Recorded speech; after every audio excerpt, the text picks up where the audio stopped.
নারায়ণগঞ্জ সিদ্ধিরগঞ্জে 2 নারী ও এক শিশুর বস্তাবন্দি খণ্ডিত মরদেহ উদ্ধার করেছে পুলিশ। শুক্রবার দুপুরে সিদ্ধিরগঞ্জের মিজমিজি পশ্চিমপাড়া এলাকায় একটি বাড়ির আঙিনা থেকে মরদেহগুলো উদ্ধার করা হয়। এ সময় হত্যার জড়িত সন্দেহ ইয়াসিন নামে একজনকে গ্রেফতার করেছে পুলিশ। জানা যায়, দুপুরে রাস্তার পাশের একটি পরিত্যক্ত স্থানে গন্ধ পেয়ে ইট সরিয়ে কয়েকটি বস্তা দেখতে পায় স্থানীয়রা। পরে বস্তায় খণ্ডিত মরদেহের সন্ধান পায় তারা। পরে পুলিশ এসে মরদেহগুলো উদ্ধার করে।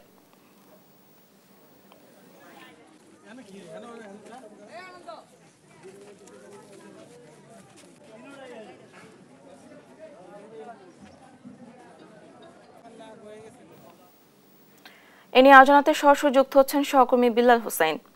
বিলাল, হত্যাকাণ্ড নিয়ে সর্বশেষ কি তথ্য আছে আপনার কাছে, জানাবেন। পুলিশের পক্ষ থেকে আমাদেরকে এখন পর্যন্ত যেটি জানানো হয়েছে যে এই 2 নারীর যে মরদেহ উদ্ধার করা হয়েছে তার মধ্যে তারা দুজনই আসলে বোন হয় এবং শিশুটি হচ্ছে তাদের মধ্যে যিনি লামিমা রয়েছে তার ছেলে এবং তার যে বড় বোন স্বপ্না, তিনি মানসিক প্রতিবন্ধী এবং তাদের স্বামী ইয়াসিনকে নিয়ে এই সিদ্ধিরগঞ্জের যে পূর্বপাড়া বড়বাড়ি এলাকাতে ঠিক এখন যে বাড়িটির সামনে আমরা দাঁড়িয়ে আছি এই বাড়িটিতে মূলত তারা ভাড়া থাকতেন এবং তাদের স্বামী ইয়াসিন মূলত তিনি নেশাগ্রস্ত ছিলেন এবং এই নেশাগ্রস্ত নিয়ে আসলে তাদের মধ্যে যে পারিবারিক কলহ সেটি দীর্ঘদিন ধরে চলছিল এবং সেই জেরে আসলে এই 2 বোন এবং তার নিজের সন্তানকে ইয়াসিন হত্যা করেছে, এমনটা পুলিশের পক্ষ থেকে আমাদেরকে জানানো হয়েছে।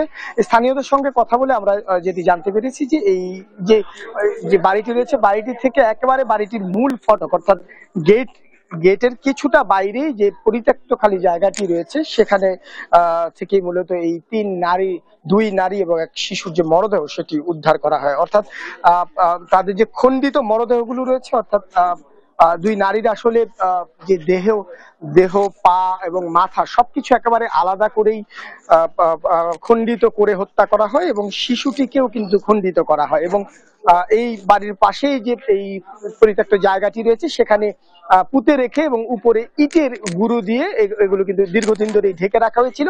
পুলিশের ধারণা কয়েকদিন আগেই মূলত তাদেরকে হত্যা করা হয় এবং হত্যার পর এই জায়গাতে আসলে পুঁতে রাখে ইয়াসিন এবং আজকে ঠিক দুপুর নাগাদ স্থানীয়রা এখান থেকে তীব্র গন্ধ পেয়ে এইটি আসলে যে বস্তাগুলো রয়েছে সেই বস্তাগুলোকে যখন উপরের দিকে তোলে তখনই আসলে এই খণ্ডিত মরদেহগুলো দেখতে পায় এবং পুলিশে খবর দেয়। তো পুলিশ আসার পর আসলে 2 নারীর খণ্ডিত মরদেহ এবং শিশু আব্দুল্লাহর মরদেহ তারা কিছুক্ষণ আগেই ময়না তদন্তের জন্য নারায়ণগঞ্জ সদর জেনারেল হাসপাতালে নিয়ে যায় এবং একই সঙ্গে তারা কিন্তু এই যে ইয়াসিন অর্থাৎ লাবিবার স্বামী তাকে কিন্তু তারা আটক করে এবং এখন পর্যন্ত আসলে আইন শৃঙ্খলা বাহিনীর পক্ষ থেকে আমাদেরকে যেটি জানানো হয়েছে যে এই হত্যাকাণ্ডের সঙ্গে আসলে কি কারণে ইয়াসিন এই 2 নারীকে হত্যা করেছে, তার স্ত্রী সহ স্ত্রীর যে বড় বোন মানসিক ভারসাম্যহীন এবং তার নিঃসন্তানকে হত্যা করেছেন সেসব বিষয়ে তারা তদন্ত চালিয়ে যাচ্ছেন। তদন্তর পরই আসলে মূল রহস্য তারা জানাবেন, এমনটা কিন্তু পুলিশের পক্ষ থেকে আমাদেরকে জানানো হয়েছে। এ হচ্ছে আমার কাছে এই মুহূর্তের সবশেষ পরিস্থিতি। বিলাল, ধন্যবাদ আপনাকে।